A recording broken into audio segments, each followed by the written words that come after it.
உலகளவில் நடந்து வரும்போது ஒரே ஒரு நாடு உயர்ந்து விடுகிறது. அது இப்பொழுது என்ன ஒரு அச்சுறுத்தலை கூடுகிறது என்றால், முதலாளித்துவம் பேசி வந்தானே,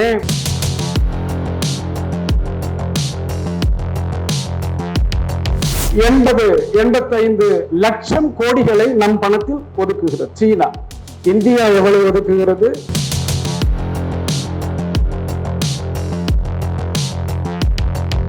மனு தர்மம் வேண்டும், சாதி இருந்து ஆக வேண்டும்.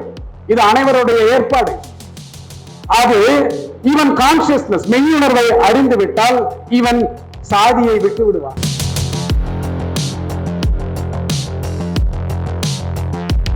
தேசிய கல்விக் கொள்கை அதுதான் எனக்கு ஃபயர் இன் தி பெல்லியாக நான் நினைக்கிறேன்.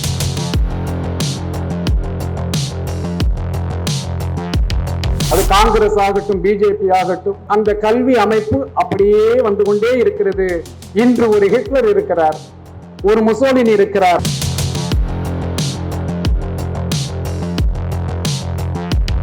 நீ சிவனை ஆனந்தமய கோஷா மூலமாகத்தான் நீ அடைய போகின்றாய் என்றால் அது இந்துத்துவா, அது சனாதனம், அது கீழே காலில் பிறந்தவனுக்கு கிடையாது.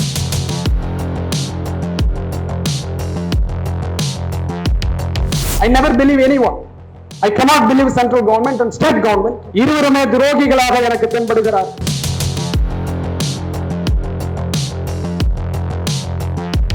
தலைமை ஏற்றிருக்கும் திரு மருதுநாயகம் அவர்களே, வரவேற்புரை நல்கி அமர்ந்திருக்கும் திரு இளம் திருமாறன் அவர்களே, எனக்கு முன்பு மிகச் சிறப்பாக பேசி அமர்ந்திருக்கும் பேராசிரியர் கருணானந்தன் அவர்களே, திரு சாவித்திரி கண்ணன் அவர்களே, திரு யோகராஜன் அவர்களே, ஐயா திரு மாயவன் அவர்களே, எனக்கு பிறகு பேச இருக்கும் திரு ராமகேசவன் அவர்களே, திரு சென்ன கிருஷ்ணன் அவர்களே, திருமதி உமா மகேஸ்வரி அவர்களே, மற்றும் ஊடக நண்பர்கள், நிறைய நண்பர்கள் வந்திருக்கிறார்கள்.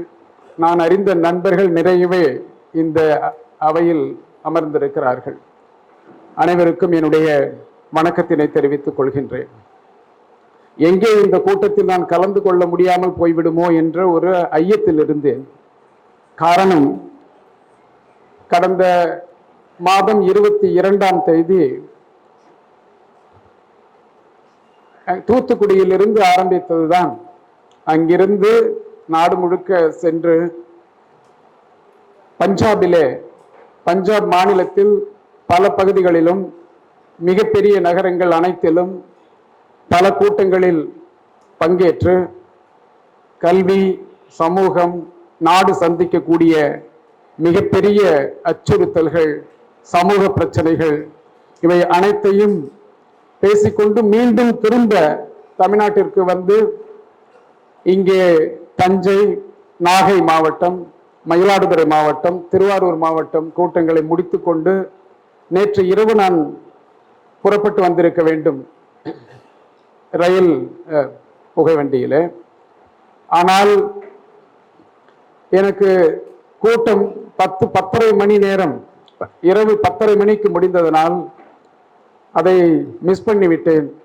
நல்ல வேளை பேராசிரியர் அவர்கள் எனக்கு ஃப்ளைட் டிக்கெட் போட்டு அனுப்பிவிட்டு இருந்தார்கள். அதனால் காலையில் கிளம்பி இன்று வந்து சேர்ந்திருக்கிறேன். இன்று இரவு நான் பெங்களூர் செல்ல வேண்டும். மிகச்சிறப்பான ஒரு கூட்டம். அகில இந்திய கல்வி பாதுகாப்பு கமிட்டி கல்விக்கென்றே தன்னை அர்ப்பணித்துக் கொண்டு 1986ஆம் வருடத்திலிருந்து அது நிறைய பங்காற்றி இருக்கிறது. அது நாடு அறியும். அரண் இணைய இதழ் ஆசிரியர் ஐயா திரு சாவித்திரி கண்ணன் எனக்கு அறிந்த வகையிலே, நான் அறிந்த வகையிலே உண்மையை உள்ளபடி கூறக்கூடிய ஒரு சில ஊடகவியலாளர்கள் மத்தியிலே இன்றும் பல பிரச்சனைகள், சிரமங்களுக்கு இடையிலே தலை உயர்ந்து நிற்கக்கூடிய ஒரு ஊடகவியலாளர். அத்தகைய ஊடகவியலாம் அந்த அரண் இணைய இதழும் அகில இந்திய கல்வி பாதுகாப்பு கமிட்டியும் மிகச் சிறப்பாக பொறுப்புடன் நடத்தக்கூடிய இந்த மாநாட்டில் கலந்து கொள்வதில் நினைத்து நான் மிக்க மகிழ்ச்சி அடைகிறேன். இங்கே எனக்கு முன்பு நிறைய பேசிவிட்டார்கள், அதை நான் பேசப் போவதில்லை. யோகராஜன் அவர்கள் நிறைய கூறினார்கள், ஐயா அவர்கள் பேசினார்கள். இது தேசிய கல்விக் கொள்கையினுடைய பல அம்சங்களை அவர்கள் பேசி இருக்கிறார்கள். அதை நான் மேலும் பேசுவதில் புண்ணியம் இல்லை. ஆனால் இன்றைய தினம் இந்த உலகம் சென்று கொண்டிருக்கக்கூடிய ஒரு நிலைப்பாட்டினை நாம் கருத்தில் எடுத்துக்கொண்டோம் என்றால் மிகவும் மிகவும் அச்சுறுத்தலான ஒரு நிலையில் நான் வாழ்ந்து கொண்டிருக்கிறேன். காரணம் என்னவென்றால் மிக பயங்கரமான ஒரு சூழ்நிலையில் இந்த உலகம் சென்று கொண்டிருக்கிறது. முன்பெல்லாம் லிபரல் எக்கானமி, லிபரல் டெமோக்ரசி என்று ஒரு பாப்புலரான ஒரு வார்த்தை, தாராள சனநாயகம், தாராளவாத சனநாயகம் என்று கூறிக்கொண்டு வல்லரசுகள் அனைத்தும் இந்த உலகத்தில் உள்ள அனைத்து வளரக்கூடிய, வளர்ச்சி அடையக்கூடிய, வளர முடியாமல் திணறக்கூடிய நாடுகள் அனைத்தையும் ஆக்கிரமித்து அந்த வளங்களை, அவர்களுடைய நுகர்வுகளை தன்மயப்படுத்திக் கொண்டு ஏகபோக கொள்முதல் போன்று ஒரு பொருளாதார சுரண்டல் உலக அளவில் நடந்து வந்தது. அப்பொழுது கூட 2002ஆம் ஆண்டு ஐநா சபை இண்டிஜினியஸ் ஹியூமன் ரைட்ஸ் விங், அந்த டிவிஷன் முதலாக ஆரம்பிக்கப்பட்டது. ஐநா சபையும் ஏசியா பசிபிக் ஏசியா சொசைட்டியும் சேர்ந்து நடத்திய உலக மாநாட்டிலே நான் பேசிய பொழுது globalisation, liberal democracy will lead to disaster என்று பேசினேன். அதில் தாழ்த்தப்பட்ட, பிற்படுத்தப்பட்ட மக்கள், குறிப்பாக புறக்கணிக்கப்பட்ட இந்திய மக்கள் எவ்வாறு பாதிக்கப்பட போகிறார்கள் என்பதுதான் என்னுடைய பேச்சு. அன்று நான் பேசும் பொழுது நாடறிந்த, உலகம் அறிந்த, நோபல் பரிசை வெல்லக்கூடிய, இன்றும் நோபல் பரிசுக்காக காத்திருக்கக்கூடிய புரொஃபசர் பகவதி, மிகப்பெரிய பேராசிரியர், அமெரிக்காவிலே அவர் ஹார்வர்ட் பல்கலைக்கழகம் போன்று பல பல்கலைக்கழகங்களிலே மிகப்பெரிய பேராசிரியர், அமர்த்தியா சென் போன்று, அவர் என்னை கிரிட்டிசைஸ் செய்து அவர் எழுதிய ஒரு 700 பக்க புத்தகத்தில் எனக்காக ஒரு பக்கம் எழுதி ஜவஹர் நேசன் சொல்வது தவறு, இது நடக்காது என்று அவர் எழுதினார்கள். அது மசாச்சுசெட்ஸ் இன்ஸ்டிடியூட் ஆஃப் டெக்னாலஜி, அங்கு மேனேஜ்மெண்ட் சயின்ஸ் அந்த பாட புத்தகத்தில் இருந்த பொழுதுதான் எனக்கே தெரிய வந்தது.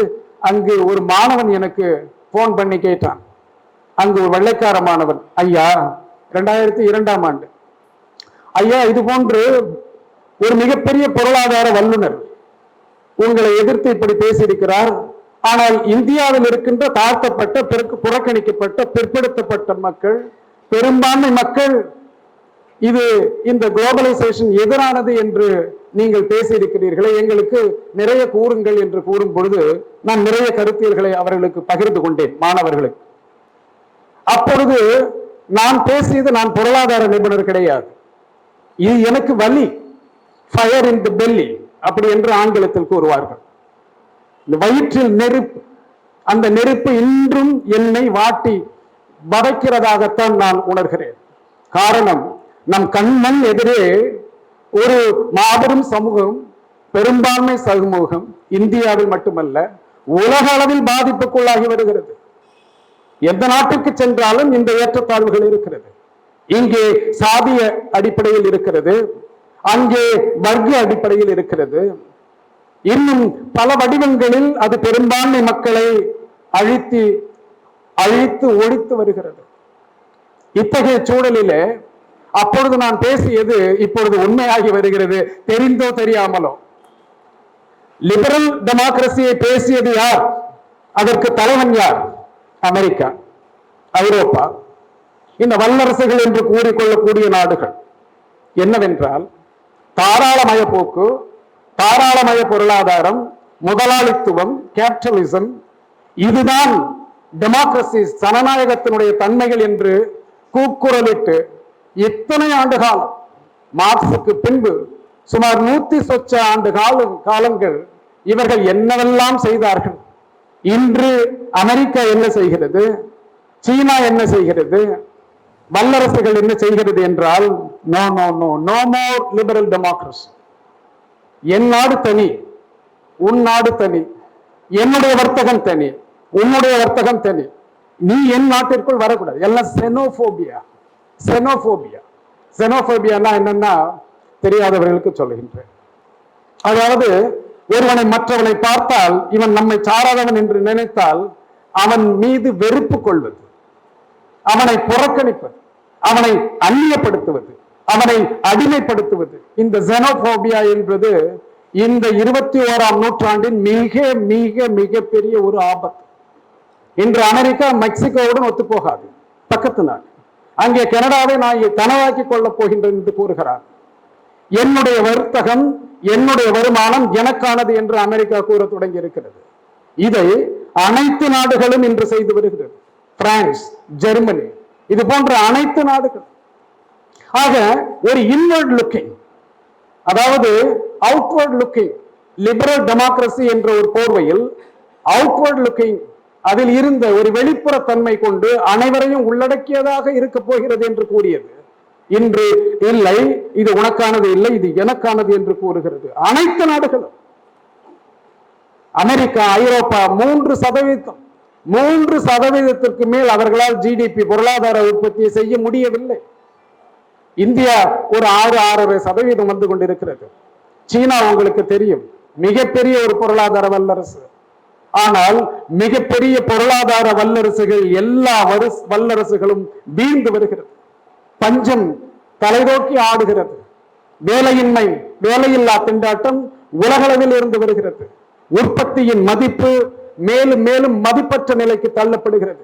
ஆண்டான் அடிமை என்ற போக்கு உலகளவில் போதிக்கப்படுகிறது. அது நிலைநிறுத்தப்படுகிறது. இதில் என்னவென்றால் குரோனிசம் இது தலை தூக்கி நிற்கிறது. அமெரிக்காவிலும் சரி, இந்தியாவிலும் அதானி, அம்பானி என்று இருக்கக்கூடியவர்கள் இருக்கிறார்கள். இந்த 4 பேர்கள், ஒருவேளை அந்த 4 கம்பெனிகள், அம்பானி, அதானி போன்ற கம்பெனிகள், 4 கம்பெனிகள் வீழ்ந்து விட்டால் இந்தியா அழிந்துவிடும். இந்தியாவுடைய ஒட்டுமொத்த உற்பத்தியில் மிகப்பெரிய பங்கை அவர்கள் எடுத்து வருகிறார்கள். அமெரிக்காவிலும் இது நடக்கிறது, ஐரோப்பாவிலும் இது நடக்கிறது. பெரும்பான்மை மக்களுக்கு வேலை கிடையாது, வாழ்வாதாரம் பொய்த்து விட்டது. எந்த வளங்களும், அனைத்து வளங்களும் சுரண்டப்பட்டு வருகிறது. இது இந்தியாவின் பிரச்சனை அல்ல, இது உலக பிரச்சனை. படித்தாலும் வேலை கிடைக்கப் போவதில்லை. படிக்கின்ற கல்வியும் தரமான கல்வியாக அனைவருக்கும் இருக்க போவது கிடையாது. இது உலகளாவிய பிரச்சனை. ஆனால் இந்த உலகளாவிய பிரச்சனையில் 3% கூட அமெரிக்கா கடந்த 17-18 ஆண்டுகளில் அமெரிக்கா 2.25% வளர்ச்சியை கூட அதற்கு மேல் தாண்ட முடியவில்லை. ஆனால் இதில் நாம் 141 கோடி மக்கள் இருக்கிறோம். அதே 140 கோடி மக்கள் தொகை சீனா இருக்கிறது பக்கத்திலே. இந்த 2 நாடுகளையும் நாம் எடுத்துக்கொண்டோம் என்றால் இவ்வளவு வீழ்ச்சி உலகளவில் நடந்து வரும்போது ஒரே ஒரு நாடு உயர்ந்து வருகிறது. அது இப்பொழுது என்ன ஒரு அச்சுறுத்தலை கூறுகிறது என்றால், முதலாளித்துவம் பேசி வந்தானே அது பொய்யடா அப்படி என்று நிரூபிக்கக்கூடிய நிலையிலே சீனாவினுடைய வளர்ச்சி, சீனாவில் ஓரளவு கிடைக்கக்கூடிய சோசியலிசம், அதனுடைய பலன் இன்று உலகத்தை அச்சுறுத்துவதாக இருக்கிறது. ஒரு உதாரணத்துக்கு ஒரு சின்ன புள்ளி விவரத்தை மட்டும் கூறுகிறேன். நான் கல்விக்கு வர வேண்டும், இதை கூறினால்தான் கல்வி என்ன செய்ய வேண்டும் இந்தியாவில் என்று புரிய முடியும். ஆனால் தயவு செய்து எனக்கு ஒரு 5 நிமிடம் கூட கொடுப்பார்கள் என்று நினைக்கிறேன். அதாவது இங்க என்ன பிரச்சனை என்றால், சீனாவினுடைய பொருளாதார ஜிடிபி மதிப்பு சுமார் இன்று $18 trillion. $18 trillion. ஒரு ட்ரில்லியன் என்றால் ஒரு 85 லட்சம் கோடி அப்படி வச்சுக்கலாம், ஒரு அப்ராக்சிமேட்டா வச்சுப்போம். ஒரு ட்ரில்லியன் என்றால் சுமார் 85 லட்சம் கோடி. அப்ப $18 trillion எக்கானமி உலகத்தில் சீனாவுடைய ஜிடிபி மதிப்பு. இந்தியாவுடைய ஜிடிபி எவ்வளவு? 4.5 லட்சம் கோடி. ட்ரில்லியன் அவ்வளவுதான். அமெரிக்காவுடைய மதிப்பு 29 trillion கோடி. ஆனால் பர்ச்சேஸ் பவர் பேரிட்டி என்ற ஒரு மதிப்பீட்டின்படி, ஒரு பொருளாதார மதிப்பீட்டின்படி சீனாவுடைய ஜிடிபி தான் இன்று உலகத்தில் முதன்மையான வளர்ச்சி அடைந்த அனைவருக்கும் கிடைக்கக்கூடிய ஒரு பரவலாக்கப்பட்ட ஜிடிபியாக இருக்கிறது. காரணம், சீனாவுடைய வருமானத்தில் 40% சோசியல் கேபிட்டல், சோசியல் இன்வெஸ்ட்மெண்ட், சமூகத்திற்கான இன்வெஸ்ட்மெண்ட். அந்த இன்வெஸ்ட்மெண்ட் மதிப்பு 40%. எந்த உலகத்திலும் கிடையாது, எந்த உலகத்திலும் கிடையாது.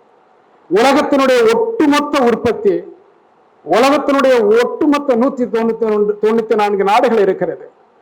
அந்த நாடுகளுடைய அனைத்து உற்பத்தியும் கணக்கில் எடுத்துக்கொண்டால் அதில் 1/3 பங்கு, சுமார் 31% சீனாவுடைய உற்பத்தி. சீனாவுடைய உற்பத்தி இல்லை என்றால், அதை நிறுத்திவிட்டால் இன்று உலகம் இயங்காது. அதே சமயம் சீனா கல்விக்கு ஒதுக்கும் பணம், இது குறிப்பாக நீங்கள் புரிந்து கொண்டாக வேண்டும். இந்தியாவில் இருக்கின்ற மிகப்பெரிய மேதாவிகள் நிறைய இருக்கிறார்கள், அவர்கள் ஆட்சியாளர்களாகவும் இருக்கிறார்கள். இவர்களுடன் மிகப்பெரிய இந்த 3 எழுத்து அதிகாரிகளும் நிறைய பக்கத்தில் இருந்து ஆலோசனை செய்கிறார்கள். 3 எழுத்து அதிகாரிகள். இந்த மேதமை மிக்க அதிகாரிகளும் ஆட்சியாளர்களும் இதை இந்த ஒரு குறிப்பிற்கு பதில் சொன்னால் நானும் புரிந்து கொள்வேன் என்றுதான் நான் கருதுகிறேன். என்ன அந்த புரிதல் என்றால், சீனா கல்விக்காக 140 கோடி மக்கள் கல்விக்காக சீனா ஆல்மோஸ்ட் $1 trillion ஒதுக்குகிறது. அப்படி என்றால் சுமார் 85 லட்சம் கோடிகளை நம் பணத்தில் ஒதுக்குகிறது சீனா. இந்தியா எவ்வளவு ஒதுக்குகிறது? சுமார் 14.5 லட்சம் கோடி. இந்த ஒதுக்கீட்டில் மத்திய அரசு மட்டும் கொடுப்பது எவ்வளவு? கேவலம் ஒரு பிச்சைக்கார பணம் 1.25 லட்சம் கோடி. இந்த 1.25 லட்சம் கோடியை ஒருவன் டெல்லியில் இருந்து கொடுத்து விட்டு இந்த ஒட்டுமொத்தமாக அனைத்து கல்வியையும் கொள்முதல் செய்கின்றான். இந்த கல்வி என்பது மனிதனுக்கானது, அந்த மனிதன் வாழும் பகுதியில் இருப்பது, அது மாநிலத்திற்கானது, அது சமூகத்திற்கானது. ஆக சமூகவாதம் கொண்டதுதான் இயற்கையிலேயே கல்வி என்பது. அது தேசியவாதம் கிடையாது, அது அரசுவாதம் கிடையாது, அதில் அதிகாரம் செய்ய முடியாது. அப்படி எனும் பொழுது இங்கே 1.25 லட்சம் கோடியை செலவு செய்து விட்டான். இந்த 1.25 மீதி 13 லட்சம் கோடி எவன் செய்கிறான் என்றால், தமிழ்நாடு செய்கிறது, மகாராஷ்டிரா செய்கிறது, அனைத்து மாநிலங்களும் தான் கல்வியை தூக்கி நிறுத்துகிறது. இப்பொழுது நான் இந்த 2025-26 பட்ஜெட்டை பேசுகிறேன். 1.28 lakhs crore. இதை கொடுத்துவிட்டு இந்த கல்வியை நான் கொடுக்க மாட்டேன், இது உனக்கு கொடுக்க மாட்டேன், இந்த கல்வியை நான் தான் செய்வேன் என்று கூறுகிறார். இப்பொழுது ஒரு கம்பாரிசனுக்கு வந்துருவோம். இவ்வளவு ஒரு மிகப்பெரிய அதாவது உலகத்தில் 64 உயர்மட்ட தொழில்நுட்பங்கள் அறியப்பட்டிருக்கிறது இன்று. இந்த 64 தொழில்நுட்பங்களில் 57 தொழில்நுட்பம் எவனுடையது? அமெரிக்கனது கிடையாது, ஐரோப்பியரது கிடையாது, சீனாவுடையது. அவன் ஒன்னும் அங்க வந்து பொறி உருண்டை எல்லாம் செய்து ஊர் ஊரா கூவிக்கு எல்லாம் விக்கல. அறிவியல் வளர்ச்சி, அறிவியல் மனப்பான்மை, தொழில் வளர்ச்சி வேண்டும். இவையெல்லாம் இந்த தொழில்நுட்ப வளர்ச்சியுடன் வருகிறது. தொழில்நுட்ப வளர்ச்சியில் முன்னணியில் இருப்பது சீனா என்று, அமெரிக்கா கிடையாது. அப்படி என்றால் இவ்வளவு எப்படி சாத்தியமாயிற்று? 1970களில் மிகவும் மிகவும் வறுமை மிக்க நாடுகளில் ஒன்று சீனா, அதுவும் முன்னணியில். அன்று இந்தியாவையும் சீனாவையும் நாம் ஒப்பிட்டு பார்த்தோம் என்றால், இந்தியா சீனாவை விட பன்மடங்கு முன்னேறிய நாடு, வறுமை ஒழிப்பிலோ மற்ற விஷயங்களிலோ ஒப்பிட்டு பார்த்தோம் என்றால். ஆனால் பின்னணியில் இருந்த சீனா, 1970களில் பின்னணியில் இருந்த சீனா இன்று உலக வல்லரசு. பொருளாதாரத்தில், படைகளில் மட்டுமல்ல, தொழில்நுட்பத்தில், கல்வியில், அறிதலில், அறிவை உருவாக்குவதில், அறிவியல் மனப்பான்மையில், அறிவியலை உருவாக்குவதில், அனைத்திலும் அவன் முன்னணியில் இருக்கின்றான். அப்படி என்றால் அங்கு என்ன நடந்து வருகிறது? அதற்குத்தான் கல்வியை நாம் பேசியாக வேண்டிய கட்டாயம். அங்க கல்வி எப்படி செய்யப்படுகிறது? நீங்க இன்டர்நெட்ல போயிட்டு நைட்டு போய் போட்டு பாருங்க. அங்க ஒரு ஸ்கூல் எப்படி இருக்குன்னு பாத்துருங்க. பள்ளி அங்கு எப்படி இருக்கிறது நீங்க பாத்துடணும். பார்த்துட்டு நாளைக்கு எனக்கு போன் பண்ணியாவது சொல்லுங்க. அங்கு ஒரு ஆசிரியர் எப்படி தேர்வு செய்யப்படுகிறான் என்று பாருங்கள். பள்ளியில் மாணவர்களுக்கு ஆசிரியர் இருக்கிறாரா இல்லையா, அதையும் பார்த்து விடுங்க. இங்க அரசு பள்ளியில் ஆள் இல்லை, நான் என்ன செய்யறது என்று அரசு என்னிடம் கேட்டது கல்விக் கொள்கை எழுதும் பொழுது. ஆனால் அந்த பள்ளிகளை க்ளோஸ் பண்ணி விடலாம் என்றும் அறிவுறுத்தப்பட்டது. அங்கு இருக்கின்ற பள்ளிகளில் ஆட்களை நிரப்புவதற்கு உண்டான தரமான கல்வியை உருவாக்குவதை விட்டுவிட்டு அரசு பள்ளிகளை மூடிவிட்டு தனியார் பள்ளிகளை உருவாக்க வேண்டும். இதுதானே திட்டம், தேசிய கல்விக் கொள்கை. மாநில அரசுக்கும் மத்திய அரசுக்கும் இதில் என்ன வித்தியாசம் இருக்கிறது? இந்த ஓபன் ஏஐ பண்ணினாரே ஒரு அந்த ஆல்ட்மேன் ஓபன் ஏஐ மிகப்பெரிய முதலாளி, சின்ன பையன். அந்த ஓபன் ஏஐ கண்டுபிடிச்சவன் அமெரிக்கா. அவன் சொல்லியிருக்கான், ஒரு பேட்டி கொடுத்திருக்கான் போன வாரம். அதில் அவன் என்ன கூறுகிறான் என்றால், தயவு செய்து ஸ்கில் பேஸ்ட் எஜுகேஷன் என்றால் அதை மறுத்து விடுங்கள். எது திறன் சார்ந்த கல்வி என்றால் கூடாது என்று கூறுகிறான். ஏன் கூறுகிறான் என்றால், இங்கு ஸ்பெசிபிக் திறன், ஒரு பர்டிகுலர் திறன், ஒரு குறிப்பிடும்படியான திறன் சார்ந்த கல்வி அப்சல்யூட் என்று கூறுகிறார். அந்த திறன் ஒரு வருடத்திற்கு அப்சல்யூட், அது ஏற்றுக்கொள்ளப்படாது, அது லாயக்கற்றதாக ஆகிவிடும், தொழில்துறையில் அது பயன்பற்றதாக ஆகிவிடும். ஆனால் அவன் கூறுகிறான், என்ன கூறுகிறான் என்றால், ஹவு டு திங்க், ஒன்று how to work in teams, how to work in teams. பேசவே தெரியல, கம்யூனிகேட் எப்படி பண்றதுன்னே தெரியல, இவன் எப்படி ப்ராப்ளத்தை சால்வ் பண்ணுவான்? வெள்ளைக்காரன் சொல்கிறான், you must communicate first and you must think and communicate. That is the 21st century skill. அறிவீட்டலும் அறிவூட்டலும் என்ற புத்தகத்தில் இதை எப்படி செய்ய வேண்டும் என்று 300 பக்கங்கள் எழுதப்பட்டிருக்கிறது. அதெல்லாம் இங்கு விவாதமாகாது, அது எனக்கு தெரியும். ஆனால் 100 ஆண்டுகளுக்கு பிறகு அதுதான் விவாதமாக இருக்கும் என்பதை திண்ணமாக நான் அறிகிறேன். எச்சரித்து கூட நான் கூற முடியும் அரசுக்கு, அப்படி ஒரு கல்விக் கொள்கையை உருவாக்கி காட்டுங்கள். தலைமேல் சுமர்ந்து கொண்டு நாங்கள் வீதி வீதியாக சென்று எங்கள் மக்களை கல்வி கொள்கை செய்கிறோம். 2023ஆம் ஆண்டு அண்ணா பல்கலைக்கழகத்தில் ஒரு மாநாடு நடந்தது. பேராசிரியர் அவர்கள், அங்கே இருக்கின்ற SC ST நோடல் ஆபீசர் அவர்கள் ஒரு மாநாட்டினை நடத்தினார்கள். அதில் என்னை கீனோட் ஸ்பீக்கராக இருக்க வேண்டும். அது உலக மாநாடு, ஆப்பிரிக்கா போன்ற நாடுகளில் இருந்து கூட வந்திருந்தார்கள். அந்த மாநாட்டில் ஆய்வு கட்டுரை வேண்டும் என்று கேட்டார்கள். அந்த ஆய்வு கட்டுரைக்கு ஒரு தலைப்பிட்டேன். அந்த தலைப்பிற்கு பெயர் டிராவிடியன் மாடல் எஜுகேஷன். திராவிட மாடல் ஆட்சி என்று அரசு கூறுகிறது. ஐயோ, எவ்வளவு நல்ல விஷயம், எனக்கு அருமையான விஷயம். திராவிட மாடல் அரசு, அதுதானே திராவிட மாடல் என்றால் நான் புரிந்து கொள்வது அவர்களிடமிருந்து சமூக நீதி, அப்படித்தான் சொல்லப்படுகிறது. ஆக சமூக நீதி கல்வி என்றால் என்ன என்று என்னுடைய ஆய்வு, அந்த ஆய்வை செய்து ஒரு ஆர்டிகிள் செய்து அதில் நான் சமர்ப்பித்தேன். அதை அவர்கள் புத்தகமாகவும் செய்தார்கள். இன்று அது பல்லாயிரக்கணக்கில் புத்தகமாக போடப்பட்டு தமிழில் மொழியாக்கம் பண்ணப்பட்டு அங்கே தெற்கே இருக்கின்ற மாவட்டங்களில் பலவாறு அது பல பல பிரிவினருக்கும் கொடுக்கப்பட்டு வாசிக்கப்படுகிறது. வாசிப்பு கழகமே அங்கே நடந்து வருகிறது. அதில் என்ன கூறப்பட்டிருக்கிறது? திராவிட மாடல் எஜுகேஷன் என்றால் சமூக நீதி கல்வி என்று வைத்துக் கொண்டோம் என்றால் அங்கு சமூக நீதி எவ்வாறு அமையும், எப்படி அமையும்? யூ மஸ்ட், கார்ல் மார்க்ஸ் என்ன சொல்கின்றார்? alienation என்ன சொல்றார்?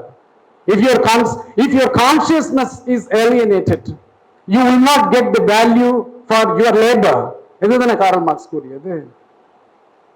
அப்ப கான்சியஸ்னஸ் என்றால் மெய்யுணர்வு, மெய்யுணர்வு என்றால் அறிதல், அறிதல் என்றால் கல்வி செய்வது. அறிதலை விட்டுவிட்டு நீதி விஸ்வகர்மா வேலைக்கு நீ தயார் செய்கிறாய். நீ அறியக்கூடாது, உண்மையை உணர்ந்து விடுவாய். இல்லை என்றால் உண்மையை உணர்ந்து விட்டால் மனு தர்மம் இங்க இருக்காது. மனு தர்மம் வேண்டும், சாதி இங்கு இருந்தே ஆக வேண்டும். இது அனைவருடைய ஏற்பாடு. அது இவன் கான்சியஸ்னஸ் மெய்யுணர்வை அறிந்து விட்டால் இவன் சாதியை விட்டு விடுவான். இதுதான் நோக்கம். அப்படி எனும் பொழுது இங்கு மெய்யுணர்வு இருக்கக்கூடாது. மெய்யுணர்வு என்றால் அறிதல் தான். அறிதல் மூலம் ஒரு கான்சியஸ்னாக உணர்தல், அறிதல். இந்த அறிதலில் இருக்க வேண்டும் உற்பத்தியில் என்று ஒரு மகான் கூறினார். நான் இங்கு என்ன கூறுகிறேன் என்றால், இந்த அறிதலில் சமூக நற்பண்புகள் இல்லை என்றால் இங்கு அறிதல் முடியாது. அதற்கும் காரல் மார்க்ஸ் தான் இங்கு வருகிறார். அவர் ஒன்று சொல்கிறார், அருமையான ஒரு வார்த்தை. It is not that consciousness determines the being. கரெக்டா சொன்னீங்க. It is not that consciousness determines men's being, but it is the social being that determines consciousness. Karl Marx சொன்னது. இந்த வரிகள் மட்டும் பொன்னேற்றில் முதல் வரியில் எழுதப்பட்டு பிறகுதான் இந்தியாவுடைய கல்விக் கொள்கை எழுத வேண்டும்.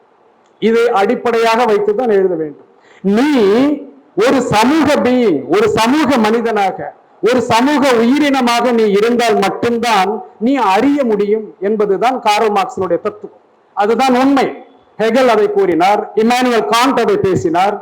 அதற்கு பிறகு மிகப்பெரிய அறிவுஜீவிகள், மிகப்பெரிய சிந்தனையாளர்கள் எல்லாம் இதன் பொருட்டு, எபிஸ்டமாலஜி பொருட்டு அனைத்து சிந்தனையாளர்களும் இதைத்தான் கூறினார்கள். அதை விடுத்து அது இல்லை எனும் பொழுது இங்கு அறிதல் எப்படி நடக்கும்? இப்பொழுது சைனாவுக்கு போயிடுவோம். சைனாவில் அறிதல் எப்படி நடக்கிறது என்றால், how to critically being conscious in perceiving the knowledge. இவ்வளவுதான். Very simple. China is doing now. ஒரு மாணவனும் இண்டிவிஜுவலைஸ்ட் எஜுகேஷன், இண்டிவிஜுவலைஸ்ட் எஜுகேஷன். ஆடு மாடு மாதிரி சந்தைகள் போன்று மாணவர்களை அமைத்து வைத்து, நீ படிச்சா படி, படிக்காட்டி நீ போடா, நான் ஒரு பரீட்சை வைப்பேன், அந்த மார்க் எடுக்கணும் அப்படின்னு சொல்ற பரீட்சை அங்கே கிடையாது சீனாவிலே. சீனா என்ன சொல்கிறது என்றால், அருமையாக கூறுகிறது, இவன் சிந்திக்க வேண்டும், சிந்தித்தால் அறிவு பெறுகிறான், அறிவியல் வளர்கிறது, தொழில்நுட்பம் வளர்கிறது. இதைத்தான் செய்கிறார்கள். இன்னொன்று, சீனாவில் மிகப்பெரிய ஒரு புரட்சி நடந்து வருகிறது அறிதலில், அறிவியல் உற்பத்தியில், தொழில்நுட்ப உற்பத்தியிலே, தொழில்நுட்ப வளர்ச்சியிலே. அது என்னவென்றால் இண்டஸ்ட்ரியல் அப்ளிகேஷன். இது எல்லா தளத்திலும் நடக்கும். அவன் பெற்ற அறிவு, மாணவன் பெற்ற அறிவு அங்கு தொழில்துறையில், உற்பத்தி துறையிலே அது நேரடியாக பயன்படும் வண்ணம், அது நேரடியாக அப்ளை செய்யும் வண்ணம் அந்த கல்வி அமைப்பு இருப்பதனால், ஒரு மாணவன் கடைகோடியிலே, ஒரு வில்லேஜில் இருக்கின்ற ஒரு மாணவன், அவன் ஒரு சிறு பொருளை உற்பத்தி செய்கின்றான். அது உலக பொருளாக, உலகத்தினுடைய நுகர்வு பொருளாக மாறுகிறது. இன்னொன்று, இந்தியாவில் 4 அம்பானிகள் இருந்து இந்த வேலைகளை செய்கிறார்களே, அனைத்து உற்பத்திக்கும் அவர்கள் தான் தாதாக்கள். ஆனால் அங்கு சீனாவிலே MSME, அந்த சிறு குறு தொழில் நிறுவனங்கள் தான் இவ்வளவு பெரிய அதிபயங்கர வளர்ச்சி, பொருளாதார வளர்ச்சி அங்கு ஈட்டி தந்திருக்கிறது. ஆக கல்விக்கு இங்கு பொருளை ஈட்டுகிறார்கள். கல்விக்கு 88 லட்சம் கோடி ஒதுக்குகிறார்கள். இந்தியா 14 லட்சம் கோடியை தான் ஒதுக்குகிறது. அதே மக்கள் தொகை ஒன்றுதான். அதுவும் ஒன்றிய அரசு ஒதுக்குவதில்லை. இந்தியாவில் மாநில அரசுகள் தான் அதை ஏற்றுக்கொள்கிறது. இப்படிப்பட்ட ஒரு அவல நிலையில், இழிவு நிலையில் நாம் எவ்வாறு கல்வியை கையாள போகின்றோம்? இவர்கள் எல்லாம் பேசினார்கள், நிறைய திட்டங்கள், இதெல்லாம் மாற்றத்திற்குரியது. ஐயா அவர்கள் பேசியது எல்லாமே மாற்றிவிடலாம். Multiple entry, multiple exit. அடுத்த ஒரு ஆட்சி வந்தால் மாறப்போகிறது, அல்லது இதே ஆட்சி நினைத்தால் முடியாது என்று சொல்ல போகிறார்கள். அது ஒன்று ஒரு பெரிய விஷயமாக நான் கருதவில்லை.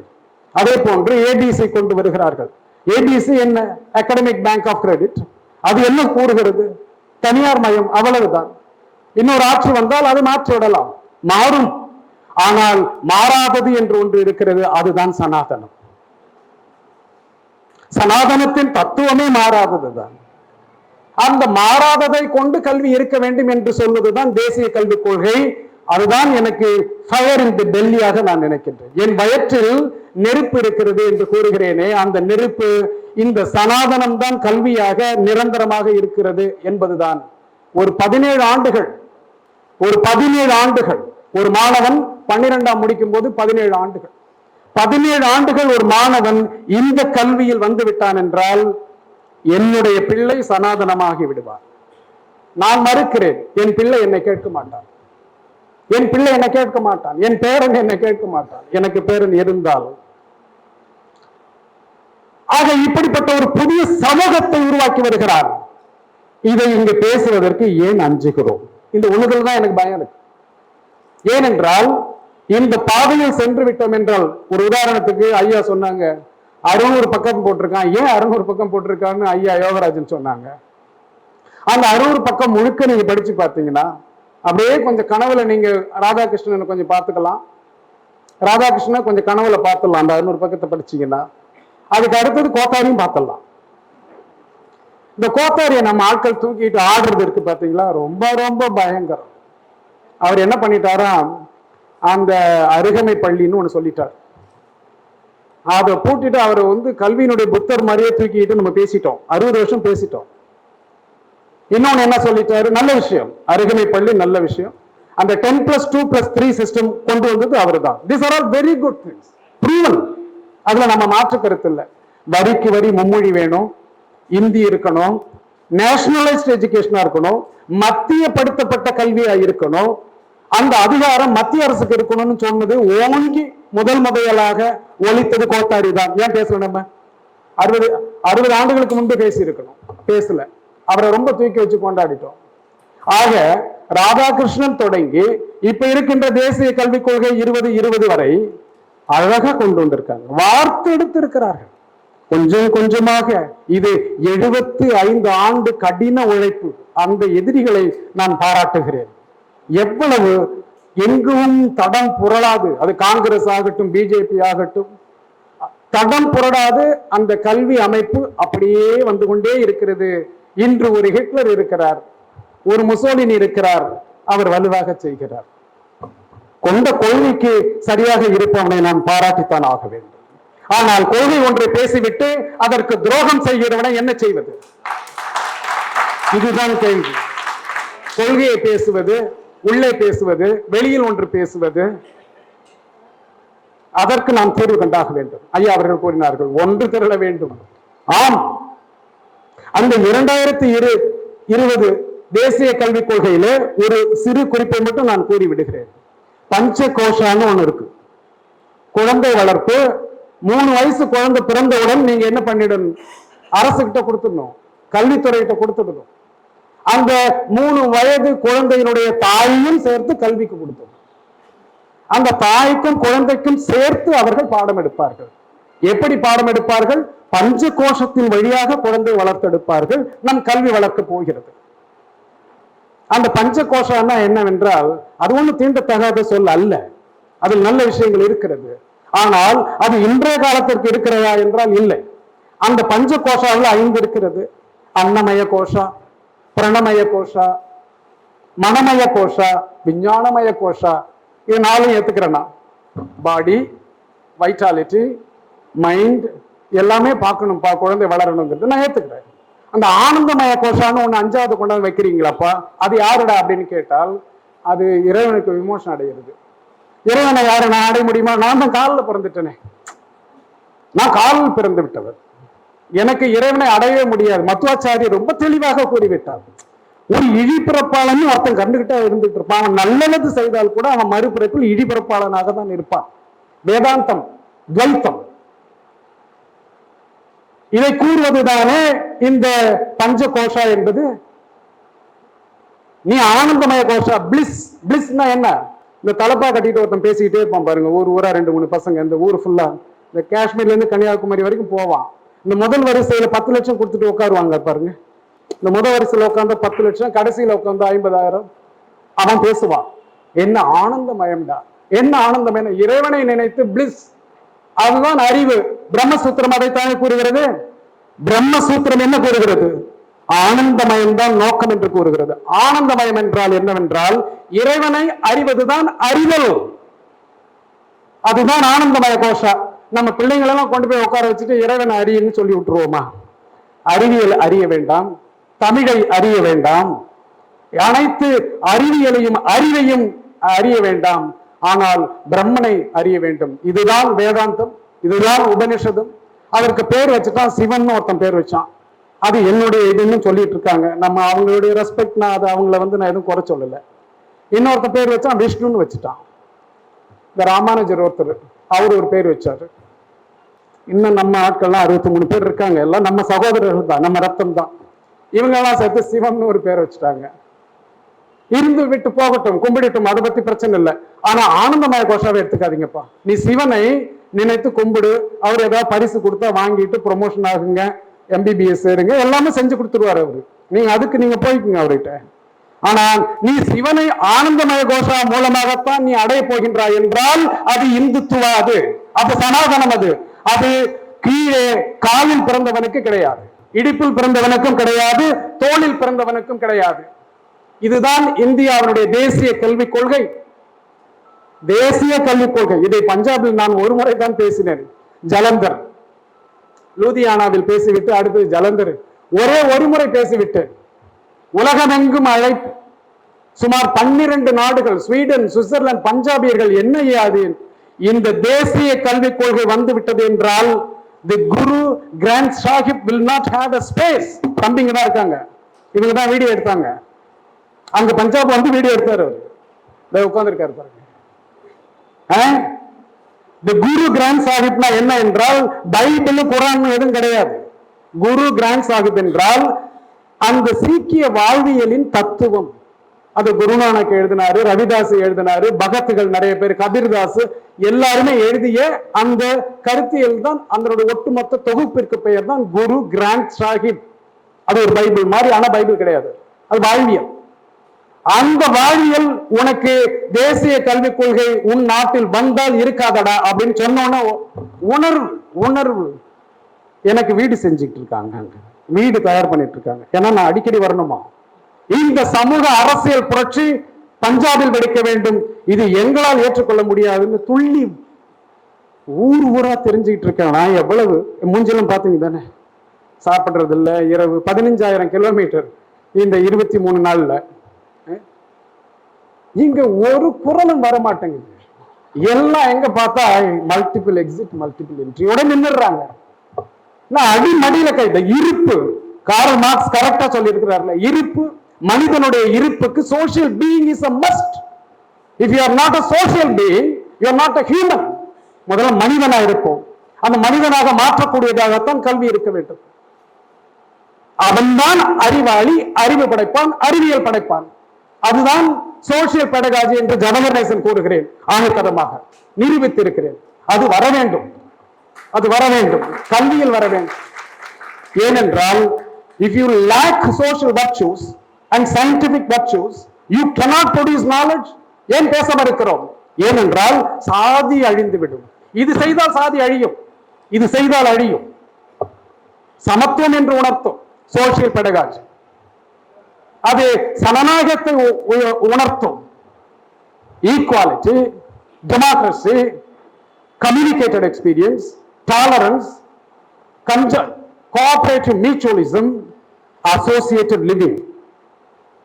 அம்பேத்கருடைய ஆசிரியர் ஜான் தூவே இதுல பாதி சொல்லியிருக்காரு, மீதி நிறைய பேர் சொல்லியிருக்காங்க. இதெல்லாம் கூட்டி கழிச்சு பார்த்தோம்னா என்னடா இதுதானே scientific வர்ச்சூஸ். Without these social virtues, you cannot have a scientific temperament. பெங்கால்ல வித்யாசாகர் பேசினாரு, இங்க பெரியார் பேசினாரு. ஏய் சயின்ஸ் பாருங்கப்பா, ஏன்பா அது இருக்கட்டும்ப்பா, கும்பிட்டுக்கோ, ஏதோ பண்ணிக்கோ, இங்க வந்து சயின்ஸ் கொஞ்சம் பார்த்துக்கோ அப்படின்னு சொன்னாரு தானே. அப்ப ஊர் ஊரா எவ்வளவு ரெனைசன்ஸ் பெங்கால்ல நடந்தது. மகாத்மா பூலே செய்தார், இங்க பெரியார் செய்தார். இன்னும் பார்த்தா கழனி பானையில போய் கை வச்சுட்டு உட்காந்துருக்கான். இப்போ உட்காந்துக்கிட்டு கல்வியை உறக்க பேசிட்டு இருக்கான். எந்த கல்வி? இப்ப நான் கேட்டிருக்கிறதுல ஒரு 20 கேள்வி இருக்குல்ல, இப்போ ஒரு 20 கேள்வி இருக்கும். இதெல்லாம் இருந்தாதான் கல்வின்னு சொல்லியிருக்கல. இதெல்லாம் லிஸ்ட் போட்டு நம்முடைய தமிழக அரசு பதில் சொல்லியாக வேண்டும். இதற்கெல்லாம் பதில் இல்லை என்றால் இது தமிழ்நாட்டிற்கான கல்வி கிடையாது. ஊர் ஊரா வீடு வீடாக நான் பேசுவேன். நீங்க வரீங்களா வரலையா, I don't care. I will go. I'm going now already. I never believe anyone. I cannot believe central government and state government. இருவருமே துரோகிகளாக எனக்கு தென்படுகிறார்கள். இங்கு ஒரு நிரந்தரமான இந்த சமூகத்தை 21ஆம் நூற்றாண்டு கடைகேற்கக்கூடியவர்களாக யாரும் எனக்கு தென்படாதவரை யாரை நம்புவது? என்னுடைய சகோதரர்கள் சகோதரிகளைத்தான் நம்புகிறேன். ஒரு நாளைக்கு 2-3 மணி நேரம் தான் தூங்குகிறேன். ஆனாலும் என்னால் பேச முடிகிறது. இது போன்று என்னிடம் தெம்பு இருக்கிறது. இது 8.5 கோடி மக்களின் அந்த தெம்பை பெற்று உறக்க குரல் ஒழிக்க வேண்டும் என்பதுதான் இங்கு தேவை. ஏனென்றால் கல்வி என்பது சமூக பணி. இது 4 சுவருக்குள் அடைவது கிடையாது. It's a social function. Unless you are a social being, how are you going to perceive objects? அறிவியல் என்பது எப்படி நடக்கும்? அப்ப அந்த கிரிட்டிக்கல் திங்கிங், அங்கு கிரிட்டிக்கல் திங்கிங் என்றால் அங்கு புனிதத்தன்மை வந்தால் கிரிட்டிக்கல் திங்கிங் கிடையாது.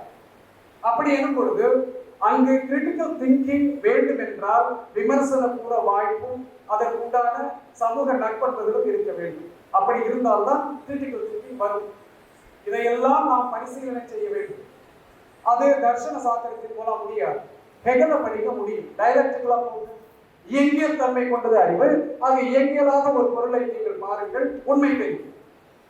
அதை செய்வதை விட்டுட்டு நீங்க 2500 வருடத்துக்கு முன்பு எங்களை அங்கு கொண்டு போறீங்க. அப்புறம் நிஷ்கம கர்மா. நிஷ்கம கர்மன்னா பகவத்கீதையில சொல்றாங்க, நன்றாகவே நடக்கும், நன்றாக நடந்து கொண்டிருக்கிறது, நன்றாகவே நடக்கும். நீ காலில் பிறந்தாய், காலிலே கிடைக்கும். இது என்னது? பகவத்கீதா. இதுக்கு பேரு தான் நிஷ்கம கர்மா. நான் இதை எழுதுறீங்க, அந்த 600 பக்கம் இருக்குல்ல, national curriculum framework for school education, அதுல போய் நீங்க படிச்சு பார்த்தோம். நான் சொன்ன வார்த்தை இருக்காங்க.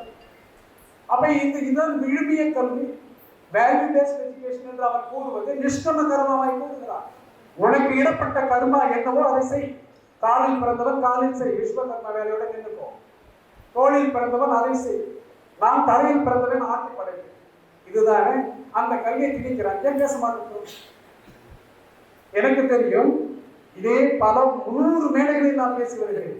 ஆனால் என்னை சார்ந்தவர்கள் கூட இந்த வார்த்தையை குறிப்பிட மறுக்கிறார்கள். பயமும் என்னமோ தெரியும், அல்லது நான் பேசுவது தவறு என்று நினைக்கிறார்களா என்றும் தெரியாது. பல 1000 மேடைகளில் பேசியிருக்கிறேன். இதையெல்லாம் இந்தியா முழுக்க ஒரே ஒரு பஞ்சாபில் பேசியது பற்றி எரிகிறது. தமிழ்நாட்டு மானம் உள்ள வீரம் உள்ள தமிழர்கள் பற்றி பேசி பேசி வருகிறேன். பேசுவோம். ஒரு நாள் எல்லாவற்றுக்கும் தீர்வு விடப்போவது கிடையாது. இந்த தேசிய கல்விக் கொள்கை என்பது மனிதனை மனிதனாக இல்லாமல் அவனை மேலும் மேலும் தாழ்த்தக்கூடியது. இதுதான் பிரச்சனை. மீதியெல்லாம் மாற்றிக்கொள்ளலாம். அத்தகைய நிலையிலே இப்படிப்பட்ட கல்வி நமக்கு வேண்டாம் என்று கூறிவிட்டு மாநிலத்திற்கென்று தனித்துவம் வாய்ந்த ஒரு கல்விக் கொள்கையை உருவாக்கும். தனித்துவம் வாய்ந்த கல்விக் கொள்கை என்பதுதான் இங்கு டர்ம்ஸ் ஆஃப் ரெஃபரன்ஸ் அளிக்கப்பட்டது. அதில் இந்த மாநிலத்தின் நிலைமைகள் என்ன, இங்கு மக்களுடைய பிரச்சனைகள் என்ன, இங்கு இருக்கின்ற வளங்கள், இயற்கை வளங்கள், நில வளங்கள், நீர் வளங்கள் அனைத்தையும் எப்படி எக்ஸ்ப்ளாய்ட் செய்வது, அதன் மூலம் அறிந்து எப்படி அறிவியல் வளர்ப்பது, தொழில்நுட்பத்தை வளர்ப்பது, நம் மக்களை காப்பது. இதுதானே கல்வி, மாநில கல்வி. இதை விட்டு விட்டு நீங்க எவனோ சொல்லுவோம், எதையோ சொல்லுவோம், அதை வைத்துக் கொண்டு நாம் மாநில கல்வியெல்லாம் இங்கு வந்து ஏற்படுத்த முடியாது. ஆதலால் தனித்துவம் வாய்ந்த தமிழகத்தினுடைய நிலைமைகளை கருத்தில் எடுத்துக்கொண்டு தனித்துவம் வாய்ந்த கல்விக் கொள்கையை உருவாக்க வேண்டும். கொள்கை கூட வேண்டாம், நீங்கள் திட்டங்களாக செய்து விடுவீர்கள். கொள்கை எதற்கு? அமெரிக்காவில் கொள்கை இல்லை, ரஷ்யாவில் கொள்கை இல்லை, ஐரோப்பாவில் கொள்கையே கிடையாது. எஜுகேஷன் பாலிசி என்பது கிடையாது. அவர்கள் நேரடியாக இறங்கி மக்களுக்கு எது சரியோ அதை செய்து விட்டு. அதுபோன்று நீங்கள் திட்டங்களாக செய்யுங்கள். கல்விக் கொள்கை கூட எங்களுக்கு தேவையில்லை. எங்கள் பிள்ளைகளுக்கு 21ஆம் நூற்றாண்டு திறனை கொடுங்கள், வாய்ப்புகளை கொடுங்கள், வேலையை கொடுங்கள், வாழ்வாதாரத்தை கொடுங்கள், அதற்கான அறிவையும் திறனையும் கொடுங்கள். இதுதான் தமிழகத்திற்கு தேவையான கல்வி. இதை விடுத்து வேறு எது வந்தாலும் நாங்கள் ஏற்றுக்கொள்ள தயாராக இல்லை என்று கூறி தமிழக மக்களின் சார்பாக இது அனைவருக்கும், அதிகாரத்தில் இருக்கின்ற அனைவருக்கும் இந்த கோரிக்கை வைத்து விடைபெறுகிறேன். வணக்கம்.